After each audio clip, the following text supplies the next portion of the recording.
너는 거짓된 풍설을 퍼뜨리지 말며 악인과 연합하여 위증하는 증인이 되지 말며 다수를 따라 악을 행하지 말며 송사의 다수를 따라 부당한 증언을 하지 말며 가난한 자의 송사라고 해서 편벽되이 두둔하지 말지니라.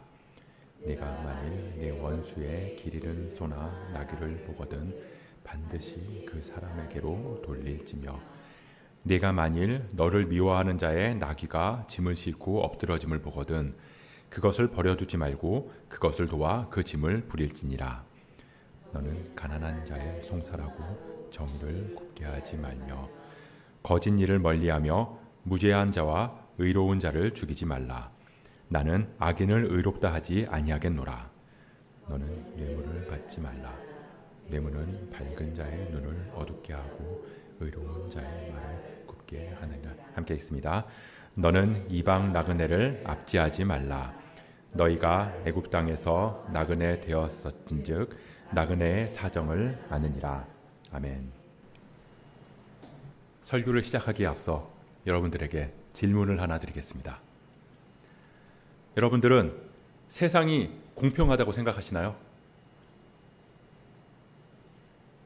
대답을 안 하시네요. 저녁이라 피곤하신지. 그럼 세상은 공평하지 않다라고 생각하시면 눈 한번 깜빡. 네, 다 깜빡이시네요. 자, 그럼 이번에는 하나님은 공평하시다. 하나님이 공평하시지 않다 생각되는 사람들은 발머리 위로. 아무도 없습니다. 네. 여러분들의 대체적인 의견, 우리의 대체적인 의견은요, 세상은 공평하지 않다. 그렇지만 하나님은 공평하시다. 그럼 이 공평하지 않은 세상에서 공평하신 하나님을 믿고 살아가는 여러분들이 지금껏 살아온 삶이 공평하다고 생각하시나요? 아니면 내 삶은 억울하고 불공평하다고 생각하시나요? 분명히 세상을 보면 불공평한 것 같아요. 근데 우리는 하나님을 공평하신 하나님이라고 고백해요. 그리고 그 공평하신 하나님께서 이 세상을 다스리시고 우리의 삶을 인도하신다고 믿어요. 그럼 우리는 세상까지는 잘 몰라도 내 삶만큼은 공평하다고 생각해야 되는 거잖아요. 근데 생각해보면 그렇게 느껴지지 않을 때가 많다는 거예요. 분명히 똑같이 예수를 믿었는데 저 사람은 일이 막 술술 잘 풀려요. 제가 아는 어떤 목사님이 그러시더라고요.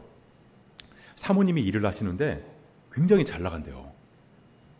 근데 실상은 돈 욕심도 없고 돈을 많이 벌려고 하는 것도 아니래요. 근데 이상하게 뭘 하든지 하는 족족 돈이 붙는다는 거죠. 그래서 너무 신기하다고. 그랬더니 다른 목사님이 옆에서 듣고 계시다가 우스갯소리로 목사님들은 청결한 삶을 살아야 되는데 하나님이 목사님한테 큰 돈을 바로 줄 수 있지 않냐, 없지 않냐. 그러니까 필요한 돈을 사모님을 통해서 보내주시는 거 아니냐, 그렇게 말씀을 하시더라고요. 근데 한편으로 보면 대부분의 많은 목사님들은 아무리 열심히 목회를 하고 아무리 열심히 살아도 눈에 보이는 열매도 없고 생활도 당장 끼니를 걱정해야 하는 분들이 많이 계시다는 거죠.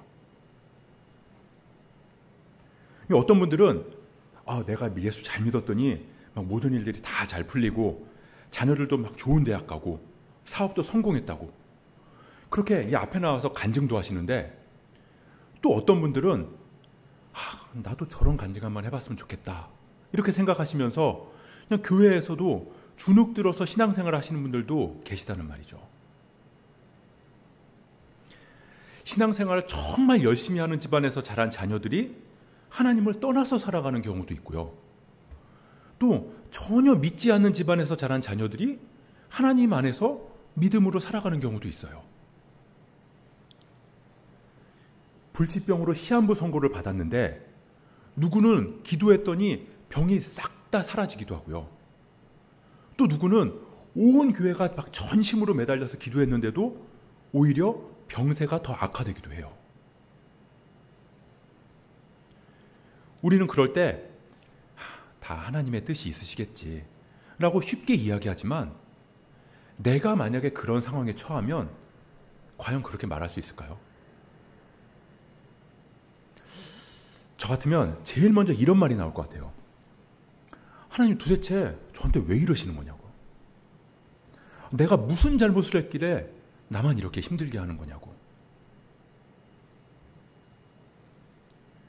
그럴 때도 우리는 하나님은 공평하시다 라고 말할 수 있겠냐는 겁니다. 오늘은 공평에 대한 말씀이에요. 본문의 표제도 공평에 관한 법입니다. 그럼 다시 처음으로 돌아가서 세상은 공평하지 않다. 그런데 하나님은 공평하시다. 우리가 왜 이렇게 생각하는 걸까? 그걸 고민해 보니까 이 세상이 말하는 공평이랑 하나님께서 말씀하시는 공평이랑 개념이 다르기 때문인 것 같더라고요. 제가 아이들한테 한번 물어볼게요. 여기 아이들이 좋아하는 딸기가 있다고 가정해 볼게요. 자, 근데 그 딸기를 한나한테는 10개, 예나한테는 8개, 유나한테는 6개를 줬어요. 자, 공평하게 나눠준 걸까요? 아니면 불공평한 걸까요? 대답 안 하는 거 보니까. 자, 그러면 공평하다. 그럼 손으로 이렇게 O. 아니다. 그러면 이렇게 X. 자, 하나, 둘, 셋. 자, 그럼 이번에는 한나한테 8개, 예나한테 8개, 유나한테 8개. 이렇게 나눠줬어요.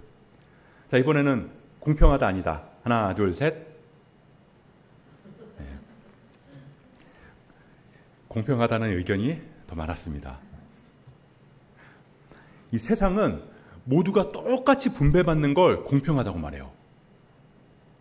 네가 10개 가지고 있으면 나도 10개를 가져야 공평한 거고요. 내가 5개를 내놓으면 너도 5개를 내놔야 공평이에요. 근데 성경은 공평을 그렇게 말하고 있지 않다는 거죠. 그래서 우리가 성경을 보면서 이해가 안 되고 화가 나는 부분들이 있어요. 예를 들어서 포도원 품꾼 비유. 포도원 주인이 하루 일당으로 한 데나리온을 약속하고 아침에 이제 품꾼들을 포도원에 들여보냈어요. 근데 이제 9시쯤 이제 장터에 나가보니까 일을 못하고 서 있는 사람들이 있는 거죠. 그래서 야, 너희들도 포도원 들어가서 일해라. 그리고 들여보냈어요. 그리고 12시랑 오후 3시에도 나갔더니 또 일을 못하고 있는 사람들이 있어서 포도원에 다 들여보내요. 그리고 마지막으로 오후 5시에도 가보니까 하루 종일 일도 못하고 그냥 서 있는 사람들이 있는 거죠. 그래서 그 사람들 싹 다 모아가지고 품꾼으로 포도원에 보냈어요. 그리고 이제 품꾼들을 불러 모아서 하루 일당을 주는데 오후 5시에 들어온 사람한테 한 데나리온을 주는 거죠. 그랬더니 그걸 보고 훨씬 일찍 온 사람들이 생각하는 거예요. 아니 저 사람 1시간 일했는데 한 데나리온 받았는 걸 보니까 나는 훨씬 많이 일했으니까 훨씬 더 많이 받겠는걸? 근데 포도원 주인이 다른 사람들도 다 한 데나리온씩 주는 거죠. 그랬더니 막 원망이 터져나와요. 이게 말이 되냐고. 이런 불공평한 경우가 어디 있냐고. 나는 훨씬 더 땀도 많이 흘리고 훨씬 더 많이 일하지 않았냐. 그랬더니 포도원 주인이 뭐라 그러죠? 내가 무슨 잘못을 했니? 나는 분명히 너랑 한 데나리온을 약속하지 않았냐. 근데 공평하지 않죠? 1시간에 한 데나리온 줬으면 10시간이면 10데나리온을 줘야죠. 아무리 약속이 그래도 저 사람이랑 비교해서 상대적으로 내가 손해보는 것 같으면 그럼 공평한 거 아니잖아요. 무조건 똑같은 기준으로 적용해야죠. 근데 포도원 주인이 억울하다고 말하는 사람들한테 뭐라 그러는지 아시죠? 내가 선함으로 네가 나를 악하게 보느냐? 이 세상의 기준으로는 내가 얼마를 받았든 그거보다 더 중요한 건 저 사람이 얼마를 받았냐 하는 거예요. 내가 넘치게 받았어도 저 사람보다 덜 받은 것 같다고 느껴지면 그건 공평한 게 아니라고요. 그러다 보니까 항상 불평이 생길 수밖에 없어요. 저 사람이랑 비교해서 내가 적게 갖는 거라고 생각하면 원망을 해요. 그러니까 세상은 불공평할 수밖에 없는 거죠. 모두가 똑같이 가질 수 없으니까요. 근데 하나님은 공평하시거든요. 그건 하나님께서 모든 사람한테 똑같이 분배해 준다는 의미가 아니에요. 자, 이제부터 하루에 1시간씩 기도하는 사람은 10평짜리 집을 주고, 하루에 3시간씩 기도하는 사람은 30평짜리 집을 주고, 하루에 10시간씩 기도하는 사람은 100평짜리 집을 주마. 저는 개인적으로 하나님이 그렇게 하시면 정말 정말 좋겠지만 그렇게 하지 않으신다고요. 하나님이 공평하시다라는 말은 하나님께서 우리한테 얼마를 주셨는지 정확히 알고 계시다는 뜻이에요. 모든 사람한테 동일하게 주시는 게 아니라 각자에게 주신 걸 다 기억하고 계신다는 거죠. 달란트 비유 잘 아시잖아요. 주인이 종들을 불러서 자기 소유를 맡기는데 한 사람한테는 금 5달란트, 또 한 사람한테는 금 2달란트, 그리고 또 한 사람한테는 금 1달란트를 줘요. 근데 그걸 나눠주신 기준이 뭐냐면요. 우리 마태복음 25장 15절 말씀을 볼까요? 같이 한번 읽어볼게요. 시작. 각각 그 재능대로 한 사람에게는 금 5달란트를, 한 사람에게는 2달란트를, 한 사람에게는 1달란트를 주고 떠났더니. 자, 나눠주신 기준이 뭐라고요? 네, 각각 그 재능대로. 그 말이 뭐냐면요, 주인은 다 안다는 거예요. 재능대로라고 말하지만 다른 말로 하면 감당할 수 있는 만큼이라는 뜻이에요. 그 사람이 감당할 수 있는 양을 아신다는 거예요. 어떤 사람은 5달란트를 줘도 그걸 감당해낼 수 있고, 또 어떤 사람은 2달란트 이상을 넘어가면 버거워할 거고, 또 어떤 사람은 1달란트를 넘기면 스트레스 받아서 쓰러질 거라는 거, 그거 다 알고 계신다는 거죠. 그래서 각각 그 재능대로 주신 거예요. 그리고 주인이 다시 돌아와서는 그 주어진 달란트를 잘 감당해냈는지 그것만 봐요. 뭐 수익률이 얼마고 그런 거 관심 없다고요. 내가 너를 알고 내가 너에게 딱 맞는 달란트를 줬다. 그리고 나는 그걸 정확하게 기억하고 있다. 그게 하나님의 공평이라는 겁니다. 그걸 믿고 고백하면 쟤는 5달란트고 나는 1달란트라고 불평하지 않을 수 있다는 거예요. 오늘 본문 1절을 보면 너는 거짓된 풍설을 퍼뜨리지 말며 악인과 연합하여 위증하는 증인이 되지 말며. 왜 거짓된 풍설을 퍼뜨리고 왜 위증을 할까요? 내가 더 가져야 된다고 생각하기 때문이에요. 내가 이익을 더 누려야 되는데 그렇지 못한 게 억울하거든요. 그래서 힘을 합치는 거예요. 그게 악인이라 할지라도. 2절, 다수를 따라 악을 행하지 말며 송사에 다수를 따라 부당한 증언을 하지 말며. 이 민주주의의 가장 큰 맹점이 다수결이라고 하잖아요. 다수가 모이면 그게 옳은 일이라고 여기게 된다는 거죠. 왜냐하면 힘이 생기거든요. 근데 그 힘으로 또 다른 악을 행할 수도 있다는 겁니다. 이 예수님 당시에 사두개인들이랑 바리새인들은 서로 앙숙이었거든요.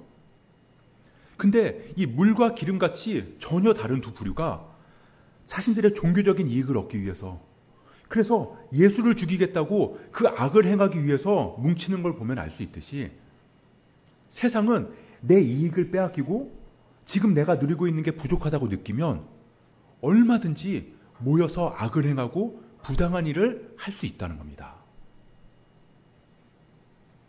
근데 하나님은 그러지 말라는 거예요.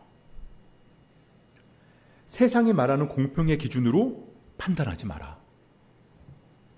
그 말씀하시는 거죠.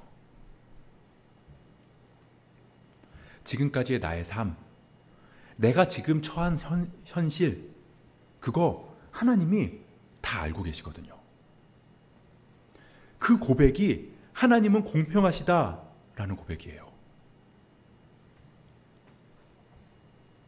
그렇다면 지금까지의 우리의 삶, 그게 다 우연일까요? 하나님이 다 알고 계시는데. 며칠 전에 어떤 분하고 이야기를 나누다가 여기까지 인도하시는 하나님에 대한 이야기를 했는데, 저도 지금까지 지나온 날들을 돌아보니까 참 이해가 안 되는 것들이 많더라고요. 그냥 지나고 보니까 하나님이 그때 이런 거 알려주시려고 이렇게 이끄신 것 같다. 지금에 와서 이 정도 생각만 할 뿐이지 사실 그걸 제가 다 정확하게 설명할 수가 없어요. 근데 확실한 건 하나님은 정확히 아신다는 거예요. 그래서 그 모든 게 우연이 아니라는 거죠. 우리가 늘 이 합력하여 선을 이루시는 하나님을 고백하듯이, 물론 우리의 실수와 잘못된 판단으로 그 길이 조금 더 힘들고 어려워질 수는 있겠지만, 그럼에도 하나님께서는 그 모든 걸 다 바꾸셔서 선을 이루심을 믿기 때문에 우리는 내 삶이 공평하다라고 말할 수 있는 거예요. 요셉이 형들의 시기로 애굽의 종으로 팔려가서 갖은 고생을 다 하잖아요. 근데 나중에 총리가 돼서 형들을 다시 만났을 때 이렇게 고백해요. 당신들은 나를 해하려 하였으나 하나님은 그것을 선으로 바꾸사. 물론 오해하지 마셔야 되는 게, 그렇다고 형들이 요셉을 파는 게 하나님의 뜻이고 계획이다, 그렇게 말할 수는 없다는 거예요. 그러니까 네가 고난받고 네가 아픔과 상처를 받는 게 하나님의 계획과 뜻이라고 그렇게 단정지어서 말해서는 안 된다는 거죠. 그러니까 요셉을 종으로 판 건 분명히 죄로 인한 잘못된 행동이지만 하나님께서는 그런 잘못까지도 선으로 바꾸셔서 그 삶을 인도해 나가신다는 거예요. 그래서 하나님의 공평하심을 깨닫게 되면 우리도 우리 삶을 요셉처럼 고백할 수 있게 될 줄 믿습니다. 그래서 4절을 보면 네가 만일 내 원수의 길 잃은 소나 나귀를 보거든 반드시 그 사람에게로 돌릴지며.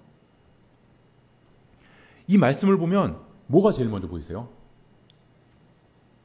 원수가 제일 먼저 보여요. 이 원수보다는 왼수라고 해야지 좀 더 감정이 살죠. 저놈의 왼수, 나를 힘들게 하고 나한테 손해 끼치고 꼴도 보기 싫고 막 생각만 해도 막 피가 거꾸로 솟는 저 원수 같은 놈. 근데 하나님은 뭐라고 하시냐면요, 아무리 그 사람이 원수라도 그 사람의 길 잃은 소나 나귀를 보거든 반드시 그 사람에게로 돌릴지며. 아니, 원수의 소나 나귀를 일부러라도 가서 죽여도 시원찮을 판에 어떻게 그걸 돌려줄 수 있냐고요. 말도 안 되잖아요. 근데 그걸 할 수 있으면이 아니라 반드시 그렇게 하라니. 어떻게 그렇게 할 수 있을까요? 먼저 공평하신 하나님을 보라는 거예요. 원수는 공평하신 하나님께 맡기고 너는 그 길 잃은 소나 나귀를 돌려줘라. 물론 나의 인간적인 감정은 상할 수도 있고 용서할 수 없을 만큼 괴로울 수도 있지만 그 사람이 너한테 저지른 일, 그거 다 알고 계시는 하나님께 맡기고 그 원수를 통해서 선한 일로 바꾸어 나가실 하나님을 바라봐라. 하나님이 나에게 일하시는 것처럼 그 사람을 통해서도 일하실 거고, 나에게 공평하신 것처럼 그 사람에게도 공평을 이루어 가실 거니까요. 나랑은 안 맞고 나를 힘들게 하고 나를 고통스럽게 한 사람이지만 그런 사람임에도 불구하고 그런 사람조차도 하나님께서는 사랑하신다고요. 기회를 주신다고요. 근데 우리가 뭐라고? 그 사람을 원수라고 규정짓고 그 사람을 통해서 일하시는 하나님을 부정할 수 있느냐는 거죠. 엄밀히 따지면 우리도 원수잖아요. 하나님 보실 때 우리도 원수였다고요. 근데 하나님은 원수였던 우리를 자녀 삼아 주셨어요. 모든 허물을 다 덮으시고 더 이상 기억조차 하지 않으셨다고요. 원수의 길 잃은 소나 나귀를 돌려주는 걸 넘어서서 원수를 아예 자녀로 삼으셔서 그 당신의 모든 소유를 다 상속해 주셨어요. 마찬가지로 5절도 보면 내가 만일 너를 미워하는 자의 낙이나 짐을 싣고 엎드러짐을 보거든 그것을 버려두지 말고 그것을 도와 그 짐을 부릴지니라. 우리 눈에는 너를 미워하는 자가 먼저 눈에 들어와요. 감히 나를 미워해? 감히 나를 무시해? 근데 하나님은 도와줘라.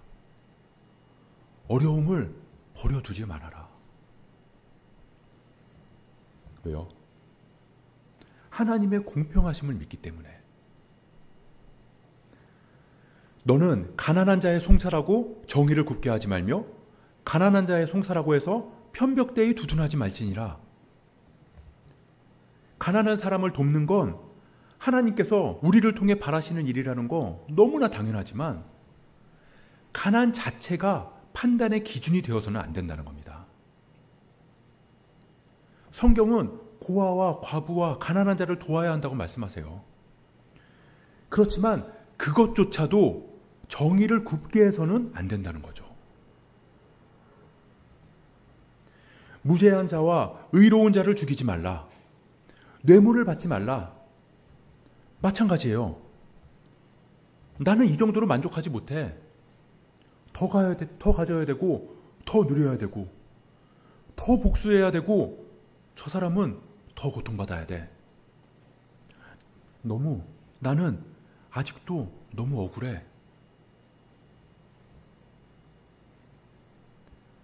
하나님은 각자의 재능대로 감당할 수 있는 만큼의 분량만큼 우리에게 주셨어요. 그리고 그걸 다 기억하고 계세요. 그게 공평하신 하나님이에요. 누구는 많이 가졌고 누구는 적게 가졌고 누구는 높이 올라갔고 누구는 평범하고 그리고 누구는 아픔이 많고 누구는 아픔이 적고 누구는 상처가 많고 누구는 상처가 적고 누구는 평탄한 삶을 살고 누구는 굴곡 많은 삶을 살고 그거 하나님이 다 기억하신다고요. 그러니 우리의 아픔과 상처까지도 하나님은 다 알고 계시고 그런 시련들을 통해서 가장 선한 길로 바꾸어 나가신다는 거. 조금 조심스럽지만 말씀에 근거해서 그렇다고 감히 말씀드릴 수 있습니다. 너는 이방 나그네를 납치하지 말라. 너희가 애굽 땅에서 나그네 되었었은즉 나그네의 사정을 아느니라. 지난 수요일에 나그네에 대한 말씀을 가지고 같이 나눴듯이 너희가 애굽 땅에서 나그네 되었었은즉 너희가 왜 나그네가 되었었는 줄 아니? 너희가 애굽 땅에서 나그네 되었었은즉 나그네의 사정을 아느니라. 내가 지금껏 살아온 삶, 지금껏 지나온 인생, 때로는 이게 도대체 내 인생에서 무슨 의미가 있나? 실패한 것 같고 상처에 흉지고 내 인생의 오점 같은 이 지워버리고 싶은 순간들. 근데 하나님은 그걸 통해서도 하나님의 일을 이루어 가신다고요. 우리는 왜 400년이 넘게 나그네처럼 애굽에서 살아온 거야? 그래서 너희가 다른 나그네들의 사정을 헤아릴 수 있게 되었잖니. 도대체 내 인생은 왜 이런 상처투성이고 내 삶은 왜 이 모양인 거야? 너의 그 아픔의 시간들이 동일한 아픔을 겪은 다른 사람들의 고통과 상처를 품어줄 수 있는 날개가 되어줄 수 있게 되었잖니. 이게 하나님께서 나에게 주신 달란트일 수 있구나. 재능에 따라 내게 주신 이 달란트를 통해서 열매를 맺을 수 있구나. 근데 우리가 당신은 굳은 사람이라 심지 않은 데서 거두고 해치지 않은 데서 모으는 줄을 내가 알았도다.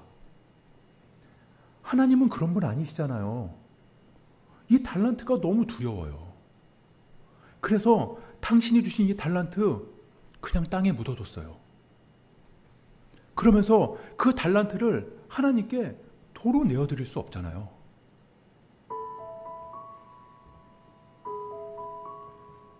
세상에서의 공평은 네가 가진 만큼 내가 가져야 되고, 네가 누리는 만큼 나도 누려야 되고, 내가 당한 만큼 너도 당해야 되고, 내가 아픈 만큼 너도 아파야 되는 거. 그걸 공평이라고 말하지만 하나님은 사람이 감당할 시험 밖에는 너희가 당한 것이 없나니 각자의 재능에 따라 달란트를 주시면서 우리 삶을 통해서 세상에 하나님의 사랑이 편안하게 흘러가게 하시는 거. 그걸 공평이라고 말씀하세요.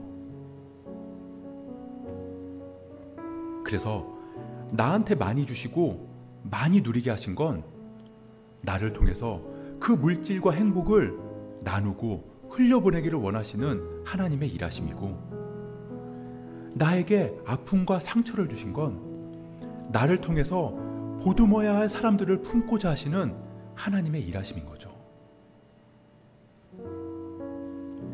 그런 공평하신 하나님이 보일 때 비로소 원수보다는 그 길 잃은 소나 나귀가 먼저 보이고, 미워하는 사람보다는 엎드러지고 도움이 필요한 상황이 먼저 보이게 될 거예요. 왜냐하면 하나님은 나에게 주신 것, 재능, 물질, 건강, 그리고 아픔, 고통, 상처까지도 다 기억하신다는 거, 우리는 확실히 믿으니까요. 우리 머리카락 수까지 세시는 분께서 나의 마음속 깊은 곳까지 다 헤아리고 계실 거니까요. 그게 공평하신 하나님을 고백하는 우리의 삶인 줄 믿습니다. 실수가 없으신 하나님, 나보다 나를 더 잘 아시는 하나님, 무엇보다 공평으로 우리의 삶을 인도하시는 하나님 앞에서 우리에게 주신 달란트를 가지고 공평한 하나님 나라를 이루어가는 저와 여러분 되시길 주님의 이름으로 축복합니다.